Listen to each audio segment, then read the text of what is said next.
You see this car? This car is my 2013 Toyota Highlander. And for the longest time I've driven this car, I got it from my dad. It's safe, it's family friendly, it's reliable, it's great on gas, fits my kids and all their crap in it whenever we're going to sporting events. Let's give her a name. Patricia. She's not quite a Patty. She's not fun enough to be a Patty. She's a Patricia. Look, there's Patricia sitting over there. But there comes a point in everybody's life when it's time to branch out and buy something new. And that is now. It's time for Patricia to go. Patricia needs to be traded in, taken behind the barn, and shot in the head. This is getting really gruesome.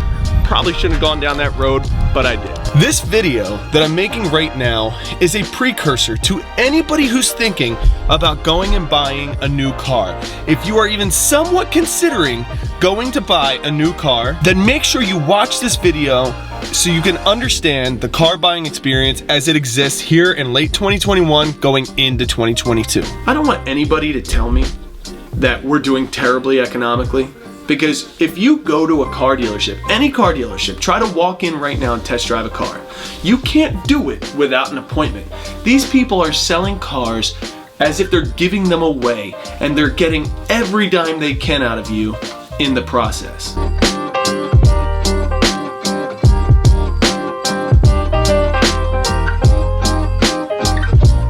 Patricia even has some battle scars like this.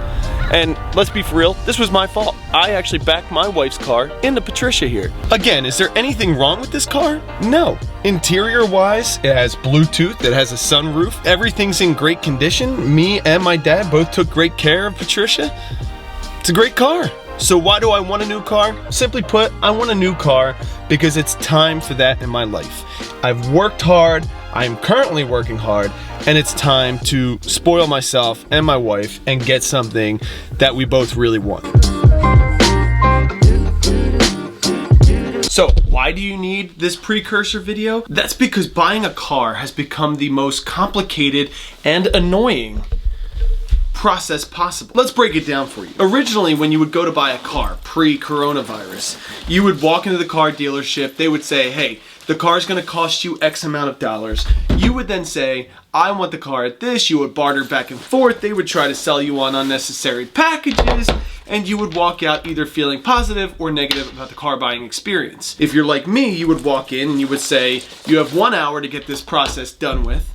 I want $3,000 less than MSRP on the car, and I don't want that pointless $600 dealer package. And I always won. The only thing we used to lose on a lot was on the trade-in value of whatever car we were trading in. Now there's all these problems inside of the car buying experience. So, for example, shipping, getting cars, supply and demand. These are massive problems in the dealer experience right now.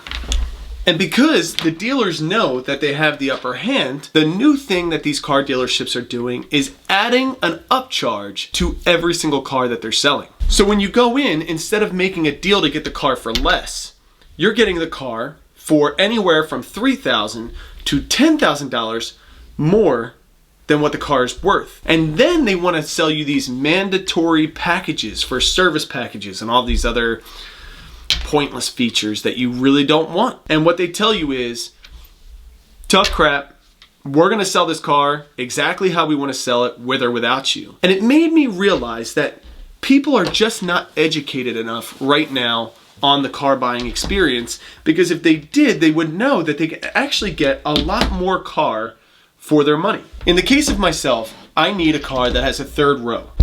What I did was I went and I test drove all of the cars that are in that third row class. I'm gonna put a chunk of them here right now so you can see them. On test driving those, I asked what the cost was. And I had a certain dollar amount in my brain of what I wanted to spend on the car. And the MSRP on each of these cars varied. The car I ended up choosing was the Acura MDX. And one of the main reasons, sorry, I want to fix the lighting in here, hang on one second. And one of the main reasons I chose the Acura MDX was simply because of the comparison between them all. So when you look at a lot of the other car brands, I originally thought Acura was going to be outside of the question. But I think it was on the Palisade first. I was sitting in the car, taking the test drive with the person from the dealership, I asked them how much the car was. Now, the Hyundai Palisades MSRP for the I forget the exact package. It wasn't the calligraphy package, but it was the premium package on the Palisade. I want to say the MSRP on that was $46,000. The dealer told me that they're selling that car for $56,000. I don't know if you caught the vibe on that. And basically their argument is that they're going to get it and everybody else is doing it as well. Here's what I want to encourage you all to do. Be willing to take your time. If you're going to buy a car during this time period, be willing to take your time through that experience. Make no same-day decisions. If you make impulsive same-day decisions, don't go and buy a car right now because you're going to lose money. Go around and drive every car in the class that you want and ask every dealership what their upcharge is. Then get on the phone and call all the other dealerships that you're willing to drive to that sell that car that you want. And guess what? The internet, Acura, Honda, they'll tell you where to call and go to. There are dealerships doing the right thing. The Acura dealership that I'm working with right now is not charging an upcharge. You have to pay MSRP, which I'm still a little bitter about. But they could have added $10,000, which a lot of Acura dealerships are doing right now, to the price, and people are paying it, and I think they're psychotic. By the way, I'm going to put a link in the description for the Acura dealership that I'm buying out of. You want to go see my boy Kieran if you're going to go there. Shout out to Kieran. What's up, dog? The other thing you need to know going into buying a car is you're going to get more for your trade-in. They're going to still they're going to say to you like, oh, we're going to give you the most money for your trade-in ever. But they're still going to lowball you. Do your homework ahead of time. Go on Kelley Blue Book. Go on Carvana. Find out what your car is worth.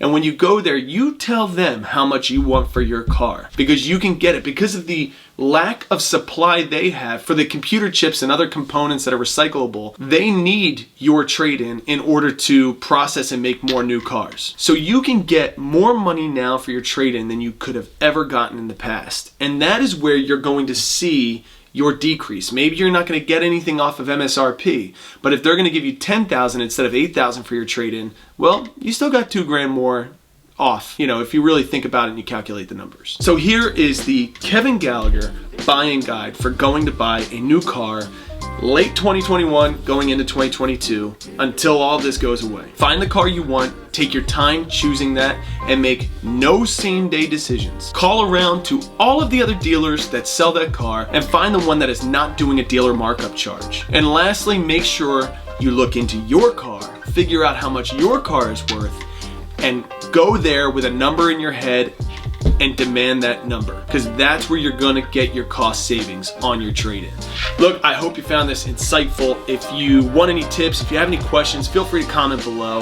Happy to help you out, happy to give you any advice. Again, link to the Acura dealer I bought from. But please, people, please take your time, go through the process slowly, and don't get taken advantage of. They have all the power right now, but we can take it away. We can take that power away. I wish all the best. Have a great day. Take care.